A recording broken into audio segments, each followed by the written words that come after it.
এই healthy evening স্ন্যাক্সটা আপনারা তৈরি করে নিতে পারেন। আজ তৈরি হয়েছে মাখানা চাট। আমি প্রথমে 1 চামচ ঘি দিয়ে দিলাম কড়াইয়ের মধ্যে, আর 1 বাটি মাখানা কড়াইতে দিয়ে দিলাম। এটাকে একদম গ্যাসের ফ্লেমটা লো করে হালকা করে এটাকে ভাজতে হবে। একটু সময় নিয়ে এটাকে ভাজতে হয়। ভীষণই হেলদি, এতে আছে প্রচুর পরিমাণে ক্যালসিয়াম, ভীষণই ভালো হেলথের জন্য। ভিডিওটা পুরো দেখবেন। যদি ভালো লাগে একটা লাইক করে দেবেন। আপনি যদি আমার নতুন বন্ধু হয়ে থাকেন সাবস্ক্রাইব করে নেবেন। দেখুন হালকা কালার চলে এসছে। আমি এবার একটু চেক করে নেব। এটাকে একটুখানি চাপলেই মুচমুচে হচ্ছে, ভীষণ এটা ভেঙে এলো। এবারে এটাকে একটা প্লেটের মধ্যে বার করে নেব এবং ওই কড়াইয়ের মধ্যেতেই 1 মুঠো বাদাম দিয়ে দিলাম, আর দেব চানা বা ছোলা। এগুলোকে একটুখানি ভেজে নেব। আমি এটা রোস্টেড চানা এবং বাদাম নিয়ে নিয়েছিলাম, তাই খুব বেশি সময় লাগবে না, একটু নেড়েচেড়ে নিলেই এটা হয়ে যাবে।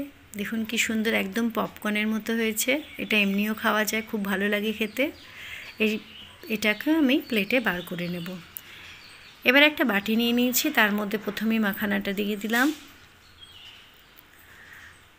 এরপরে চানা বা ছোলা এবং বাদামটাকেও দিয়ে দিচ্ছি। এখানেই আমি এগুলোকে হালকা করে একটু মিলিয়ে নেবার পরে পরিমাণ মতো নুনটা দিয়ে নেব,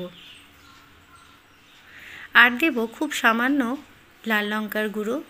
এটা আপনাদের টেস্ট অনুযায়ী কম বেশি করে দিতে পারেন। একটু মিলিয়ে নেব। অর্ধেকটা টমেটোকে আমি ছোটো ছোটো করে কুচিয়ে নিয়েছি, সেটা দিয়ে দিলাম, আর পেঁয়াজ কুচিও দিয়ে দিলাম।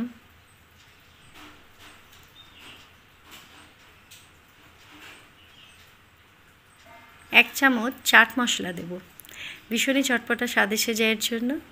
আর অল্প একটু গোলমরিচের গুঁড়াও দিয়ে দেব। আমি এটা খুবই সিম্পলভাবে করলাম, এতে আরও অনেক কিছু অ্যাড করা যায়, শশা কুচি এসবও করলে ভালো হয়। আর অর্ধেকটা পাতিলেবুর রস উপর থেকে নিংড়ে দিয়ে দেবো। এরপরে সব কিছুকে খুব ভালো করে মিলিয়ে নিতে হবে। আমি একটু টস করে নেব। এটা আমি টস্ট করে নিলাম।